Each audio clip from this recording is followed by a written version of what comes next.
The Mug and the Maiden, Volume 1, by Sir Wilton Moore, Chapter 1, The Dangerous Forest. Once upon a time, in a faraway land, there lived a mug of cheese. But it was not an ordinary mug of cheese as you would find in any home or kitchen of the age. No, this mug of cheese was a distant descendant of one of the 3 grand flagon kings, the same kings who had charged on horseback to defend their capital city during the unforgettable conquest of the previous century. To which of these flagon kings he hailed from, the mug was unsure. But still there was honour and courage in his heart. His family line heralded of deeds long past that had forever changed the course of Stoop history. Did he have a name?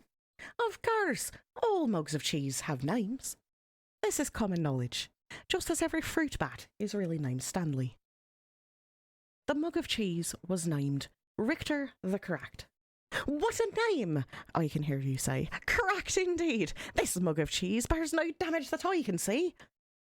Fall silent, you small-minded bass, for therein lies our intriguing story. Let's begin at the beginning. It was a hot winter day in the forest. One of those days where everything is dull brown. The lake was still, the birds had shut up, and the trees were but sticks in the overcast sky, save for one lone pine that skimmed the clouds above like a painter's brush. It was on this day that Mr. Darble Mouse was in a hurry. He had just been named Fireman of the Year by the Society of Brethren that lived under the old church, and it was customary for the honoree to bring a fine port wine cheese to the ceremony. There were only hours to locate such a precious cuisine. Fortunately, Mr. Darble Mouse knew exactly where to find it, the dark cellar below the governor's castle. But unfortunately, as he approached the loose plank of wood in the wall, he failed to realise that the heavy rains that had come during the night had passed moisture into the plank, making it far heavier than usual. Thus, when he pushed the plank with all his might, it lifted just enough to push his body only halfway through. But his strength just couldn't contend with the weight of the plank, and his arms failed. The plank snapped back down, crushing him flat. After all, this story is not about Mr. Darble Mouse. Or had you forgotten the mug of cheese already? I can see how you might connect the two. Mr. Darble Mouse was, after all, looking for cheese, and we were talking about a mug of cheese just before. Sadly, I must inform you that there is no relation between Richter the Correct and the rodent whom is now nothing more than smush guts inside the wall. Except for that there is. It was the death of Mr. Darble Mouse that started all the trouble.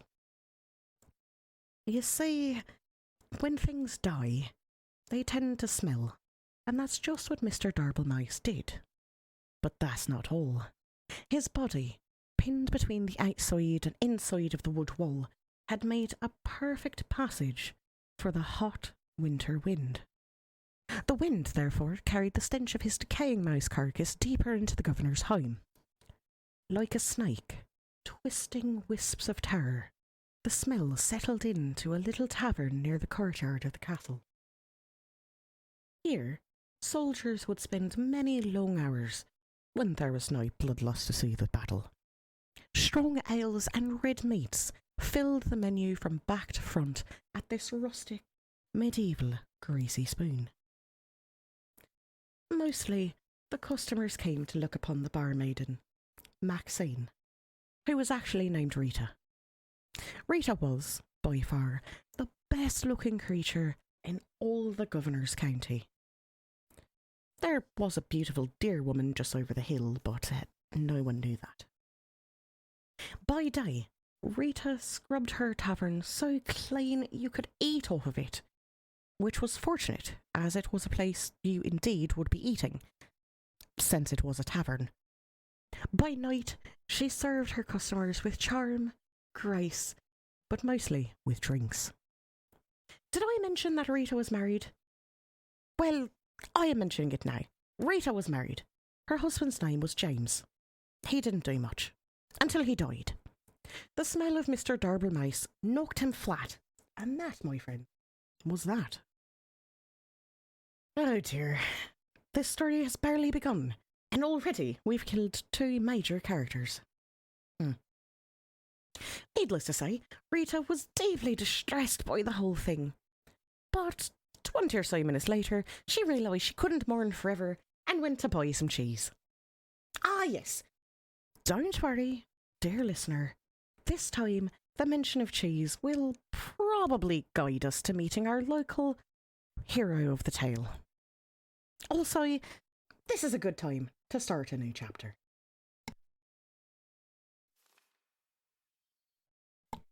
Chapter 2. A new chapter. Rita entered the cheese shop with her guns blazing. I'm speaking metaphorically, of course. By which I mean she entered the cheese shop quite determined to buy some cheese. This was because, just the night before, as her husband, James, was taking note of a weird smell in the room, she had invented a delicious new concoction. A cheddar cider. It was sure to be a hit with her patrons. After all, the governor's county only had 2 exports, cheese and grapes, and she couldn't possibly make a drink from a grape. But back to the cheese shop scene. Rita knocked on the counter loudly with her fist, causing the nearby cat to do absolutely nothing, as cats do. From beyond the wall, she heard a stir as someone was crashing through piles of cheese to make their way towards her. Emerging gloriously from torn yellow curtains, an old man came into view. He was giant in stature, with a long grey beard. Bobbing along and stuck within his beard were all manner of cheese crumbs and wedges wrapped tightly within his hairs. But yet, he held even more cheeses on ropes pulled across his chest, with loops of provolone linked like sausages over one shoulder. His eyes were big, and his ears were bigger still. A smile of kindness erupted from his face as he locked eyes with Rita. My, the Kurds are kind to me this hour. Hello and welcome, he bellowed. Rita bowed low and promptly began to cry. The shop owner looked at her, perplexed. What did I say wrong? The barmaiden sniffed and snooted and finally answered. Forgive me, for my husband just died and I'm out of Swiss. I'm going to pause now in the story to ask myself why Mr. Darble went to the cellar of the governor's house for cheese if there was a cheese shop nearby. I think it's best we overlook this glaring problem in the plot, don't you? Now, back to the story at hand. Rita purchased a large amount of cheese from the shop owner. She bought cheese wheels and cheese melts and cheese slices. She bought cheese whistles and cheese bread. She bought cheese paper and cheese sandwiches. She bought so much cheese, in fact, that she had lost track of all she had obtained, and just dumped all the fromage into a large burlap sack for the return journey to the tavern.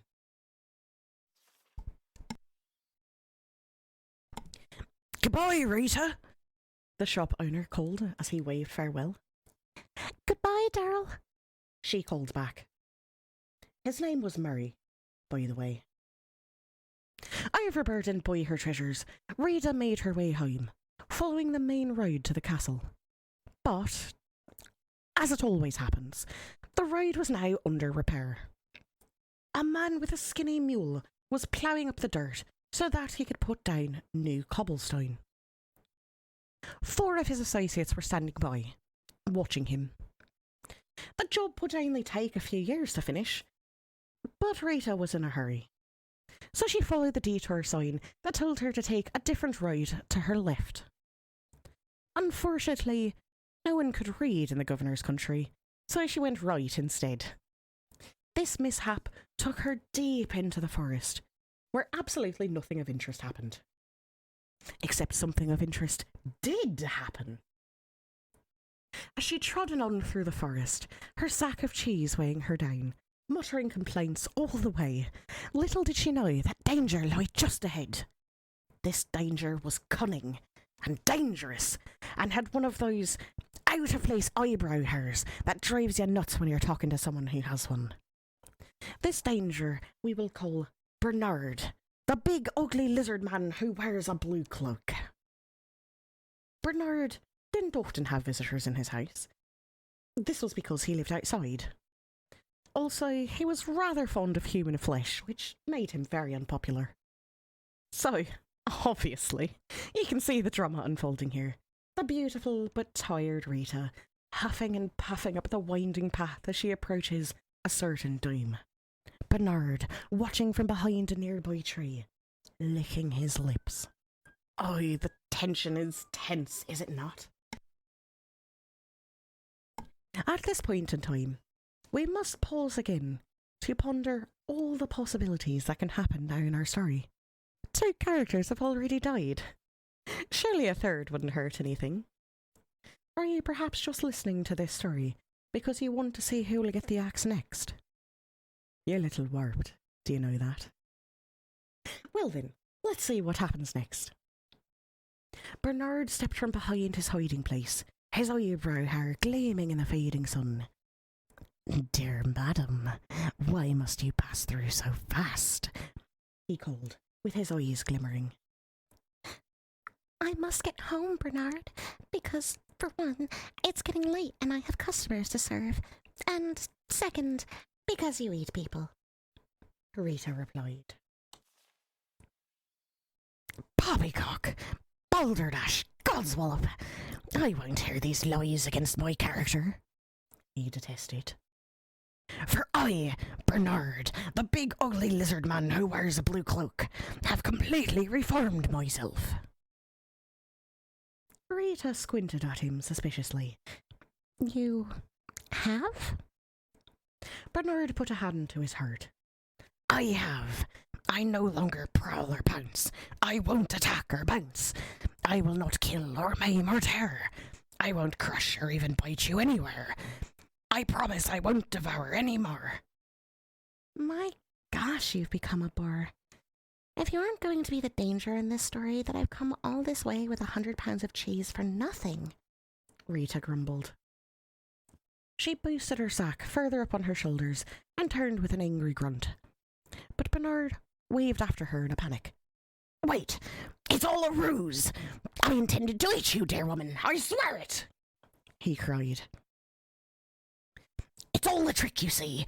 A new angle. I worked on some guy yesterday. Oh, please stay." Rita sighed, her strength just about gone from the long adventure she had taken since she left her home that morning. She turned back to face Bernard. "All right," she said. "but your part in the story better lead to an unexpected turn of events." "Oh, it will." Bernard clapped and wiggled his clawed finger to motion her to draw nearer. "Just wait until the next chapter." Chapter 3. The next chapter. All looked quite dire for Rita. Bernard had her within his grasp. Surely it would just be mere moments before his jaws collapsed upon her head. Oh, what a horrible end for Rita! Needless to say, I am worried for her. But, as luck would have it, miles and miles away, 20 years earlier, something amazing happened. 2 mugs of cheese, a Gouda and a mozzarella, welcomed their first son into the world. I don't think I need to tell you his name. It was Dave. No one liked Dave. After that, their second son came forth. Richter the Cracked, just called Richter at the time. Richter spent his early life stealing cowbells and putting them on skunks. This way, people always knew when danger was nearby. Needless to say, Richter was one smart mug of cheese. But all could not remain perfect forever. And suddenly, The giant skunk famine began. Richter found his world in array, and he sought a new purpose. Fortunately, there was an opening in the governor's county for an adventurer at the time. And since he was descended from the three great flagon kings, he was boosted to the head of the line. Because, as we are all quite aware, even in olden times, it's not what you know, it's who you know. Thus, the adventures of Richter began. He braved deep dungeons. He slayed the great beasts. He climbed the highest mountain peaks. He sailed across the world despite the fact that he didn't own a boat. Richter was truly the stuff of legend.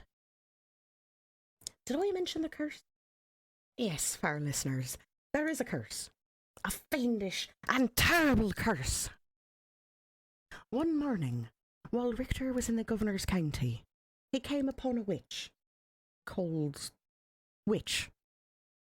The witch had just pulled a pound cake from her oven, where she proceeded to start ingesting it, right there in front of the walk of her home.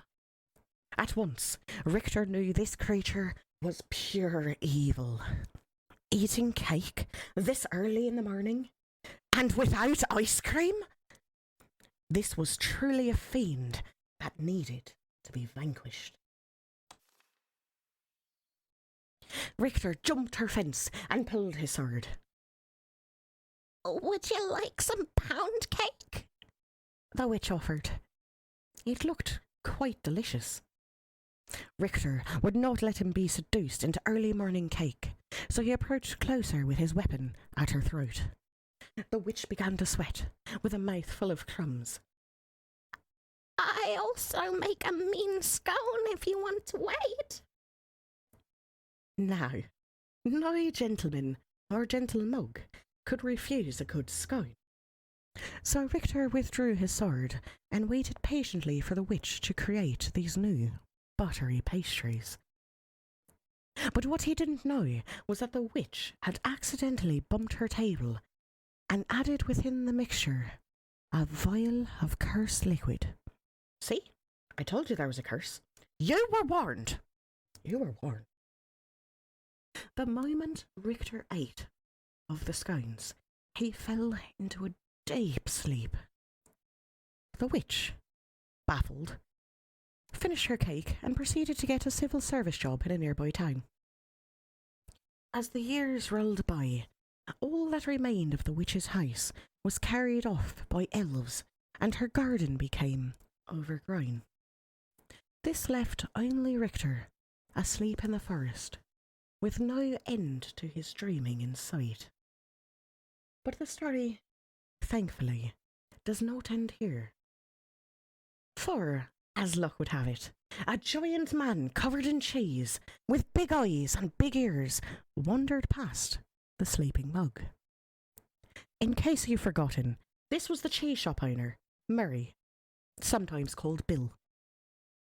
Unable to resist cheese of any kind, even a mug of the stuff, Murray took Richter to his shop and set him on a shelf.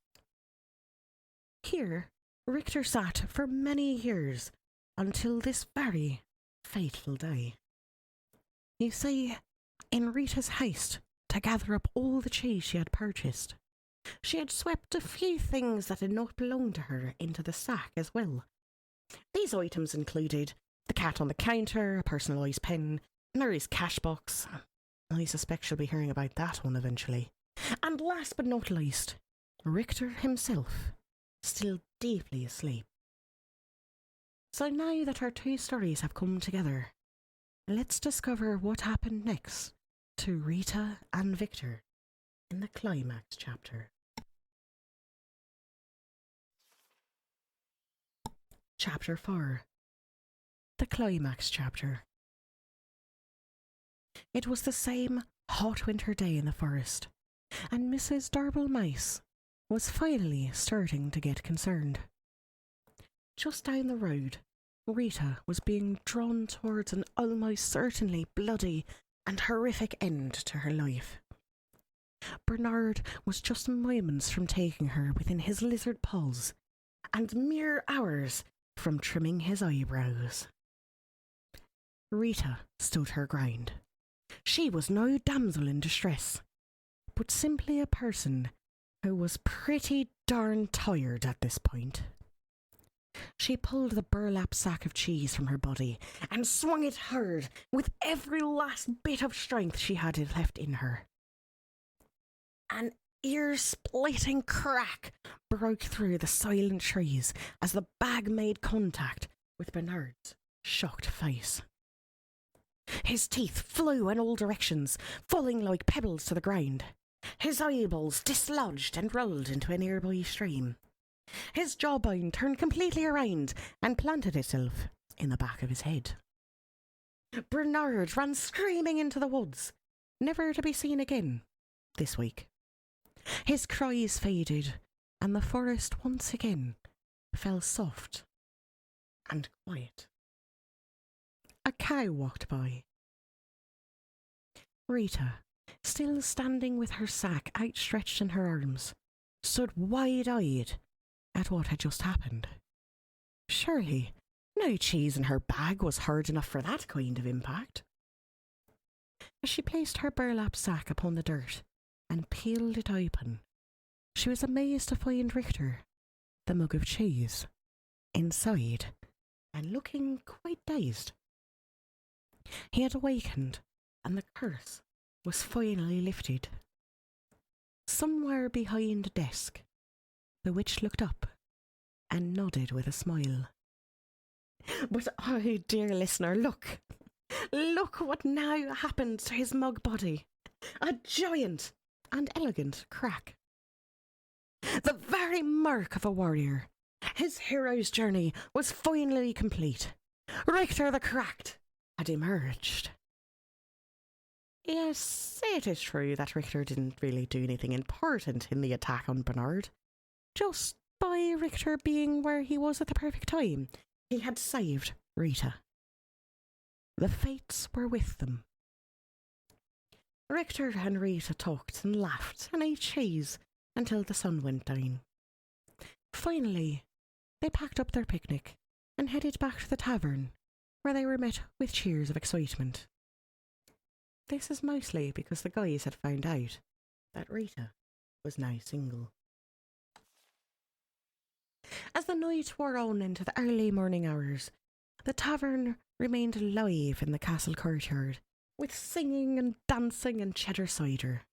Oh, what a celebration! But like all parties of such proportion, eventually everyone sobers up and you have to go home. Before long, it was done. The sun began to rise steadily in the west, making a fresh adventure on the horizon. A wind of a new direction began to blow with a more steady pace. It skittered along the ground and found its way between the floorboards of the governor's castle. Here, against all odds, it found the barely remaining body of Mr. Darble Mouse. The wind carried the stench far beyond the borders of the castle, over the mountains, and deep within a dark cave where evil slept. "What the heck is that smell?" said Evil, awakening with hellfire burning behind his eyes. Eventually, news of this great evil spread from town to town, until it reached the ears of Richter the Cracked. He polished his sword and gathered some crumbs of bread to store in his mug. Wearing his best expression of courage, Richter once again set off to conquer the day. His story was not yet over. But for now, dear listener, we return to our lives. So let us end the tale with one closing thought, shall we? Be we cracked or small, or even dead, there's always a purpose to where we all are led. Be brave and strong, and lest we forget, fate isn't quite done with any of The end.